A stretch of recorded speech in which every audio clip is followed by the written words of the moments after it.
जुन्या आकड्यात भाजपचं निर्विवाद वर्चस्व, पण 2025 मध्ये हीच गणितं उलटू शकतात. 1099 जागा जिंकणारा भाजप आणि आता ठाकरे बंधू एकत्र.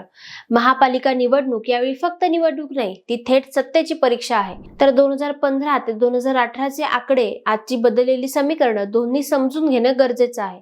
जर मागील महापालिका निवडणुकांकडे पाहिलं तर भाजपचं वर्चस्व स्पष्ट दिसतं. 2015 ते 2018 मध्ये 27 महापालिकांमधील 2734 जागांपैकी भाजप 1099 जागा, शिवसेना एक संघ 489 जागा, काँग्रेस 439 जागा, राष्ट्रवादी 294 जागा.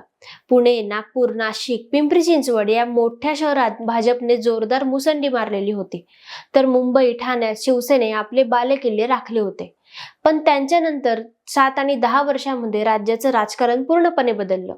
शिवसेनेचे 2 गट, राष्ट्रवादीचे 2 गट, महाविकास आघाडी, महायुती आणि आता सर्वात महत्त्वाचं म्हणजे ठाकरे गट आणि मनसे युती. राज ठाकरे आणि उद्धव ठाकरे एकत्र येणं हे केवळ युती नाही, तर मराठी मतदारांसाठी भावनिक आणि राजकीय सिग्नल आहे. 2015चे आकडे महत्त्वाचे आहेत, पण 2025चे निकाल ठरवणार आहेत.